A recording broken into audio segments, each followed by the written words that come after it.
അവൻ ഒരു 8 വയസ്സുള്ള കുട്ടിയുടെ മനസ്സാണ്. കാളിയുടെ ഒരു ഭക്തൻ. ഇത്രയും ജന്മങ്ങൾ പുറകെ നടന്നിട്ടും അവൾ പ്രതികരിക്കുന്നില്ല. പോയി നമ്മുടെ രാജ്യത്തെ ഏറ്റവും വലിയ വിവരദോഷി ആരാണെന്ന് കണ്ടുപിടിക്കൂ. അവനെ കണ്ടെത്തൂ. എനിക്ക് അവനെ കൊണ്ട് എൻ്റെ മകളെ കല്യാണം കഴിപ്പിക്കണം. പക്ഷെ ആ പെൺകുട്ടി അത് അയാളോട് തീർത്തു. എല്ലാ ദിവസവും ഓരോ നിമിഷവും 1000 രീതിയിൽ അയാളെ അപമാനിച്ചുകൊണ്ട്. അങ്ങനെ അവൻ കാളിക്ഷേത്രത്തിലേക്ക് പോയി. അവൻ അവളുടെ കാൽക്കൽ തലയിട്ടിടിക്കാൻ തുടങ്ങി. അവന്റെ തലയിൽ നിന്ന് ചോര വരാൻ തുടങ്ങി. അവൻ പുറത്തു നിന്നൊരു ശബ്ദം കേട്ടു. അത് ഇപ്രകാരമായിരുന്നു. അവൻ വാതിൽ തുറന്നു. അപ്പോൾ ഈ സ്ത്രീത്വത്തെ ആരാധിക്കുന്നതിൻ്റെ പ്രാധാന്യം എന്താണ്? അതിന് അസാധാരണമായ ഉദാഹരണങ്ങളുണ്ട്.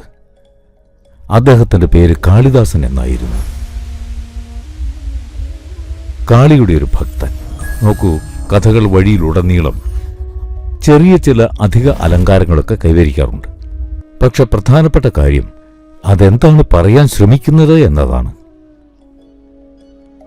കഥയിലെ വസ്തുതകളല്ല, മറിച്ച് കഥയുടെ ആത്മാവാണ് പ്രധാനം. അങ്ങനെ പല ജന്മങ്ങളായി കാളിദാസൻ കാളിയുടെ വലിയൊരു ഭക്തനായിരുന്നു. അതുകൊണ്ട് തന്റെ മുജ്ജന്മത്തിൽ ഇത്രയൊക്കെ ഭക്തി ഉണ്ടായിട്ടും അവൾ പ്രത്യക്ഷപ്പെട്ടില്ല എന്നതിൽ അവൻ അങ്ങേയറ്റം നിരാശനായിരുന്നു. അവൾ അവന് വേണ്ടി ഒന്നും ചെയ്തില്ല. അതുകൊണ്ട് അവളോട് ചെറിയൊരു നിരാശയോടെയാണ് അവൻ മരിച്ചത്. ഇത്രയും ജന്മങ്ങൾ പുറകെ നടന്നിട്ടും അവൾ പ്രതികരിക്കുന്നില്ലല്ലോ എന്ന്. അങ്ങനെ അവന്റെ ഈ ജന്മത്തിൽ അവന്റെ പേര് മറ്റെന്തോ ആയിരുന്നു. നമുക്കറിയില്ല അവന്റെ പേര് എന്തായിരുന്നുവെന്ന്. അവൻ ജനിച്ചത് അല്പം വിവരമില്ലാത്ത ഒരു പാവത്താനായിട്ടായിരുന്നു. അവൻ വളർന്നപ്പോഴേക്കും ഒരു 8 വയസ്സുകാരൻ്റെ മനസ്സായിരുന്നു അവന്. പൊതുവെ നിങ്ങൾക്ക് 8 വയസ്സുള്ളപ്പോൾ ആളുകൾ കരുതും നിങ്ങൾ ക്യൂട്ടാണെന്ന്. നിങ്ങൾക്ക് 18 വയസ്സായിട്ടും നിങ്ങൾ അതേപടി തുടരുമ്പോൾ അവർ പറയും നിങ്ങൾ ഒരു വിവരദോഷിയാണെന്ന്. ഹലോ, അങ്ങനെയല്ലേ? അപ്പോൾ ഇത് അവന് സംഭവിച്ചു. എല്ലാവരും കരുതി അവൻ ഗ്രാമത്തിലെ വിഡ്ഢിയാണെന്ന്. അവിടുത്തെ പ്രാദേശിക രാജാവിന് ഒരു മകൾ ഉണ്ടായിരുന്നു. അവൾ സ്വയം കരുതിയിരുന്നത് താൻ ഭയങ്കര ബുദ്ധിമതിയാണെന്നാണ്. ഒരുപക്ഷെ അവളായിരുന്നിരിക്കാം. അവൾക്ക് ഒരു ബുദ്ധിമാനായ മനുഷ്യനെ കല്യാണം കഴിക്കണമായിരുന്നു. സ്ത്രീകളെ നിങ്ങൾക്കറിയാം, അങ്ങനെ ഒരാളെ കിട്ടാൻ പാടാണ്.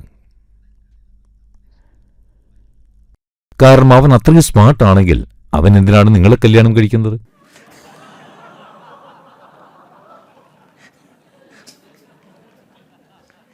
തമാശ ഇരുതല മൂർച്ചയുള്ള വാളാണ്.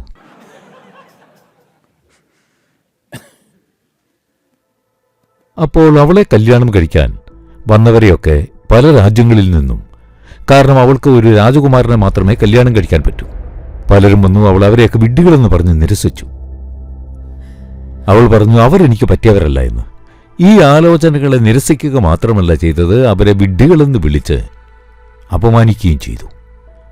പതുക്കെ ഈ ചെറിയ രാജ്യത്തിന് ചുറ്റുമുള്ള പല രാജാക്കന്മാരും ഈ രാജ്യത്തിന്റെ ശത്രുക്കളായി മാറി. കാരണം അവർ നിരസിക്കപ്പെടുക മാത്രമല്ല ചെയ്തത്, ഇവൾ അവരെ വിഡ്ഢികളെന്ന് വിളിക്കുകയും ചെയ്തു. അങ്ങനെ ചുറ്റുമുള്ള എല്ലാ ഭാഗത്തു നിന്നും രാഷ്ട്രീയവും സൈനികവുമായ സമ്മർദ്ദം നേരിട്ട പിതാവ് ആ പെൺകുട്ടിയോട് അങ്ങേയറ്റം ദേഷ്യപ്പെട്ടു. അദ്ദേഹം പറഞ്ഞു, നീ ഒരു വിഡ്ഢിയാണ്. ഞാൻ നിന്നെ നമ്മുടെ രാജ്യത്തെ ഏറ്റവും വലിയ വിഡ്ഢിയെ കൊണ്ട് തന്നെ കല്യാണം കഴിപ്പിക്കും. എങ്കിൽ മാത്രമേ നീ പാഠം പഠിക്കൂ.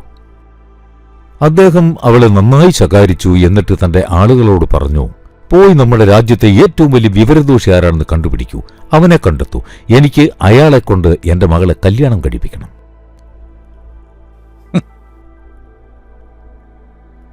അങ്ങനെ അവർ എല്ലായിടത്തും തിരഞ്ഞു നടന്നു. അപ്പോഴാണ് അവർ ഈ ഗ്രാമത്തിൽ കണ്ടത് ഒരു ചെറുപ്പക്കാരൻ ഒരു മരക്കൊമ്പിന്റെ തെറ്റായ വശത്തിരുന്നു കൊണ്ട് ആ കൊമ്പ് തന്നെ മുറിക്കുകയായിരുന്നു. നമ്മൾ ഈ തലമുറയിലെ ആളുകൾ പ്രകൃതിയോട് ചെയ്യുന്നത് പോലെ നമ്മൾ ആ വിഭാഗത്തിൽപ്പെട്ടവരാണ്, നമ്മളെല്ലാവരും. അവർ വിചാരിച്ചു ഇതിലും വലിയൊരു വിഡ്ഢിയുണ്ടാകാൻ വഴിയില്ല എന്ന്. അവൻ താനിരിക്കുന്ന ചില്ല തന്നെയാണ് മുറിക്കുന്നത്. അവൻ വിജയിക്കുമ്പോൾ അവൻ പരാജയപ്പെടും. ഒരു തലമുറ എന്ന നിലയിൽ നമ്മളിപ്പോൾ നിൽക്കുന്നത് അവിടെയാണ്. നമ്മൾ വിജയിക്കുമ്പോൾ നമ്മൾ താഴെ വീഴും. നമ്മുടെ വിജയത്തെക്കുറിച്ചുള്ള സങ്കല്പം അത്രമേൽ വിനാശകരമാണ്. ഏതായാലും അവർ ഈ മനുഷ്യനെ പിടികൂടിക്കൊണ്ടുപോയി. ഇവനേക്കാൾ വലിയൊരു വിഡ്ഢിയുണ്ടാകാൻ വഴിയില്ല. ഇവൻ രാജകുമാരിയെ കല്യാണം കഴിക്കാൻ യോഗ്യനാണ്. അവർ അവനെ നിർബന്ധിച്ച് കല്യാണം കഴിപ്പിച്ചു. പക്ഷെ ആ പെൺകുട്ടി അത് അയാളോട് തീർത്തു. എല്ലാ ദിവസവും ഓരോ നിമിഷവും 1000 രീതിയിൽ അയാളെ അപമാനിച്ചുകൊണ്ട്. സാധ്യമായ പല വഴികളിലും അവനെ അധിക്ഷേപിച്ചുകൊണ്ട്. കുറച്ചു മാസങ്ങൾക്ക് ശേഷം വളരെ ലളിതമായി ചിന്തിക്കുന്ന ആ മനുഷ്യനു പോലും വലിയ അപമാനം തോന്നി. കാരണം അവൾക്ക് മൂർച്ചയുള്ള നാവായിരുന്നു. അങ്ങനെ ഒരു ദിവസം അവൻ കൊട്ടാരം വിട്ട് ദൂരേക്ക് പോയി, കാട്ടിലേക്ക്. അവളുടെ നാവിന്റെ ആ മൂർച്ചയിൽ നിന്ന് രക്ഷപ്പെടാൻ വേണ്ടി മാത്രം. അവിടെ കാട്ടിൽ ഒരു പഴയ കാളിക്ഷേത്രമുണ്ടായിരുന്നു. സാധാരണയായി കാളിക്ഷേത്രങ്ങൾ കാടിന്റെ ഉള്ളിലായിരിക്കും. കാരണം അവിടുത്തെ ആചാരങ്ങൾ ഒരു പ്രത്യേക രീതിയിലുള്ളതാണ്. അത് സമൂഹത്തിന് ഒരുപക്ഷെ ഉൾക്കൊള്ളാൻ കഴിഞ്ഞെന്ന് വരില്ല. സാധാരണ സമൂഹത്തിന് പൊതുവെ കാളിക്ഷേത്രങ്ങളിൽ നടക്കുന്ന ഇത്തരത്തിലുള്ള ആചാരാനുഷ്ഠാനങ്ങൾ പലപ്പോഴും ദഹിച്ചെന്ന് വരില്ല. അതുകൊണ്ട് എപ്പോഴും കാടിന്റെ ആഴങ്ങളിലാണ് അവയുണ്ടാവുക. അങ്ങനെ അവൻ ആ കാളിക്ഷേത്രത്തിലേക്ക് പോയി. ഒരു സ്ത്രീയിൽ നിന്ന് രക്ഷപ്പെടാൻ അവൻ മറ്റൊരാളുടെ അടുത്തേക്ക് പോയി. അവൻ പോയി അവളുടെ കാൽക്കൽ തലവച്ചു. പ്രാർത്ഥനയോ മന്ത്രങ്ങളോ കീർത്തനങ്ങളോ ഒന്നും അറിയാതെ അവൻ അവളുടെ കാൽക്കൽ തലയിട്ട് ഇടിക്കാൻ തുടങ്ങി. അവന്റെ തലയിൽ നിന്ന് ചോര വരാൻ തുടങ്ങി. രക്തത്തുള്ളികൾ അവളുടെ പാദങ്ങളിൽ വീണു. അവൻ വാതിലകത്തുനിന്ന് പൂട്ടിയിരുന്നു. കാരണം സൈനികർ വന്ന് തന്നെ വീണ്ടും ഭാര്യയുടെ അടുത്തേക്ക് കൊണ്ടുപോകുമോ എന്നവൻ ഭയപ്പെട്ടിരുന്നു. അപ്പോൾ അവൻ പുറത്തുനിന്നൊരു ശബ്ദം കേട്ടു. അതിങ്ങനെയായിരുന്നു: ഞാൻ കാളിയാണ്, ഞാൻ വന്നിരിക്കുന്നു, വാതിൽ തുറക്കൂ. അപ്പോഴേക്കും അവൻ അത്രമേൽ ദേഷ്യത്തിലായിരുന്നു. കാരണം ഇത്രയും ജന്മങ്ങളായി നീ വന്നില്ലല്ലോ എന്ന് അവന് പെട്ടെന്നല്ല ഓർമ്മ വന്നു. ഇത്രയും ജന്മങ്ങൾ ഞാൻ പ്രാർത്ഥിച്ചു, മന്ത്രിച്ചു, ആരാധിച്ചു, നീ വന്നില്ല. ഇപ്പോൾ എന്തിനാണ് നീ വന്നിരിക്കുന്നത്? ഞാൻ വാതിൽ തുറക്കില്ല. അപ്പോൾ കാളി വീണ്ടും വീണ്ടും അവനെ വിളിച്ചു: ദയവായി വാതിൽ തുറക്കൂ. അപ്പോൾ അവളെ ഒന്ന് കളിയാക്കാൻ വേണ്ടി, കാരണം അവൻ ഇപ്പോഴും ഒരു 8 വയസ്സുകാരൻ കുട്ടിയാണ്, അവൻ വാതിൽ ഒരു ചെറിയ വിടവിലൂടെ തുറന്ന് അവൾക്ക് നേരെ നാവ് പുറത്തേക്ക് നീട്ടി. അവൾ അവന്റെ നാവിലടിച്ചു. അങ്ങനെ ആ രാജ്യം ഏറ്റവും വലിയ വിഡ്ഢിയായി കരുതിയ ഒരുവൻ പെട്ടെന്നൊരു വലിയ പണ്ഡിതനായി മാറി. ഇത് കാളിദാസൻ അവകാശപ്പെട്ട ഒന്നായിട്ടാണ് കരുതപ്പെടുന്നത്. കാളിദാസനെ ഇന്ത്യയിൽ കണക്കാക്കുന്നത് സാഹിത്യത്തിൻ്റെയും കവിതയുടെയും കാര്യത്തിൽ ഷേക്സ്പിയറിനേക്കാൾ മഹാനായിട്ടാണ്. കാളിദാസനും ഷേക്സ്പിയറും തമ്മിലുള്ള താരതമ്യ പഠനങ്ങൾ ഇന്ത്യയിൽ നിലവിലുണ്ട്. കൂടാതെ പല പല പണ്ഡിതന്മാരും അദ്ദേഹത്തെ വളരെ മുകളിലാണ് വിലയിരുത്തുന്നത്. അദ്ദേഹത്തിന്റെ ഭാഷയിൽ, അദ്ദേഹത്തിന്റെ ഭാഷാ പ്രാവീണ്യത്തിൽ, അദ്ദേഹത്തിന്റെ ധാരണയിൽ, അദ്ദേഹം സ്വയം പ്രകടിപ്പിച്ച രീതിയിൽ. നിർഭാഗ്യവശാൽ അദ്ദേഹത്തിന്റെ വളരെ കുറച്ച് കൃതികൾ മാത്രമേ അവശേഷിക്കുന്നുള്ളൂ. പക്ഷേ എന്നിരുന്നാലും അവശേഷിക്കുന്ന ചെറിയ കൃതികൾ പോലും അത്ഭുതകരമായ ഗുണനിലവാരമുള്ളവയാണ്. അങ്ങനെ പെട്ടെന്ന് അദ്ദേഹം കവിതകളും സാഹിത്യവും രചിക്കാൻ തുടങ്ങി. വെറുതെ അങ്ങനെ അദ്ദേഹത്തിന് ഒരു സ്ഥലത്തിരുന്നുകൊണ്ട് കവിതകൾ ചൊല്ലുവാൻ കഴിയുമായിരുന്നു. എഴുതി വച്ചതല്ല, വെറുതെ അങ്ങനെ. അങ്ങനെ അദ്ദേഹത്തിന്റെ നാവ് അത്രമേൽ ചൈതന്യം നിറഞ്ഞതായി മാറി. അദ്ദേഹത്തിന് പുതിയ ശ്ലോകങ്ങൾ വെറുതെ ചൊല്ലാൻ കഴിയുമായിരുന്നു. ഇത് പല ആളുകൾക്കും സംഭവിച്ചിട്ടുണ്ട്. ഞാനിത് നിങ്ങളോട് പറയണം. ലോകത്തിൽ ശ്രദ്ധേയരായ മനുഷ്യർ ഉണ്ടായിട്ടുണ്ട്. ഞാനിപ്പോൾ അവരുടെ പേര് പറയുന്നില്ല, കാരണം അത് രാഷ്ട്രീയമായി സെൻസിറ്റീവാണ്. കഴിഞ്ഞ 2 നൂറ്റാണ്ടുകളിലെ ചരിത്രം പരിശോധിച്ചാൽ മതി. അമ്മമാരാൽ വളർത്തപ്പെട്ടവർ, കൂടാതെ പല രീതിയിലും അവരുടെ കാഴ്ചപ്പാടിൽ അമ്മയൊരു ദേവതയെപ്പോലെയായിരുന്നു. അവർ ഒരു സ്നേഹമുള്ള അമ്മയായി താഴേക്ക് വന്നില്ല. അവർ കുട്ടിയോട് കർക്കശക്കാരിയായി ഒരു ദേവതയായി തന്നെ തുടർന്നു. ലോകത്തിൽ അങ്ങനെ കഴിഞ്ഞ 2 നൂറ്റാണ്ടുകളിൽ തങ്ങളുടെ പ്രവർത്തന മേഖലയിൽ വലിയ ഉയരങ്ങളിലേക്ക് ഉയർന്ന ഒട്ടനവധി പുരുഷന്മാരുണ്ട്. കാരണം ഏതെങ്കിലും തരത്തിൽ അവർ സ്ത്രീത്വത്തിന്റെ ആരാധനയിലായിരുന്നു. നിങ്ങൾ മനസ്സിലാക്കേണ്ട പ്രധാനപ്പെട്ട ഒരു കാര്യം, സ്ത്രീത്വം എന്നത് ഒരു ലിംഗഭേദമല്ല, അതൊരു തലമാണ്. ഈ തലത്തിന്റെ പ്രത്യേകത എന്തെന്നാൽ, നമ്മൾ പുരുഷത്വം എന്ന് കരുതുന്ന മറ്റേ തലത്തേക്കാൾ ഈ തലത്തിൽ നിന്ന് പ്രതികരണം ലഭിക്കുവാൻ എളുപ്പമാണ്. കാരണം അത് രൂപകൽപ്പന ചെയ്തിരിക്കുന്നത് വ്യത്യസ്തമായ രീതിയിലാണ്. ഇതിൽ ഏതാണ് മികച്ചത് എന്നതിനെക്കുറിച്ചല്ലിത്, അത് വ്യത്യസ്തമാണ് എന്ന് മാത്രം. നിങ്ങളെല്ലാവരും ഈ ഗണിതശാസ്ത്രജ്ഞനെക്കുറിച്ച് കേട്ടിട്ടുണ്ടാവും.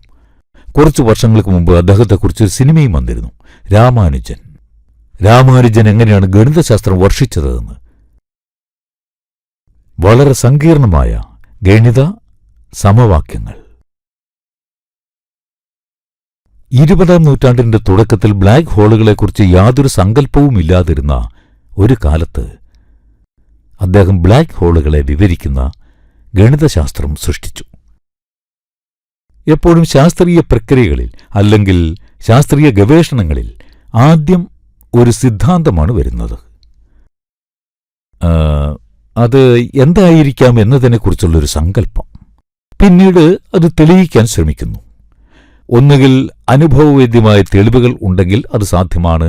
പക്ഷേ മറ്റു വശങ്ങൾക്ക് ഗണിതശാസ്ത്രപരമായ തെളിവ് വേണം. സങ്കല്പം ഉണ്ടാകുന്നതിന് മുൻപ് അദ്ദേഹം ഗണിതശാസ്ത്രം നിർമ്മിച്ചു. ഇന്നുപോലും ആളുകൾ അതെല്ലാം എന്താണെന്ന് മനസ്സിലാക്കാൻ ശ്രമിക്കുകയാണ്. പക്ഷെ അദ്ദേഹം ഗണിതശാസ്ത്രം വർഷിക്കുകയായിരുന്നു. ആളുകൾ ചോദിച്ചു, എവിടെ നിന്നാണ് ഇതെല്ലാം വരുന്നത്? അദ്ദേഹം തന്റെ മരണക്കിടക്കിൽ കിടക്കുമ്പോഴും ഒരുപാട് നോട്ട് പുസ്തകങ്ങളിൽ ഗണിതശാസ്ത്രങ്ങൾ. നിർഭാഗ്യവശാൽ അദ്ദേഹം വളരെ നേരത്തെ മരിച്ചുപോയി.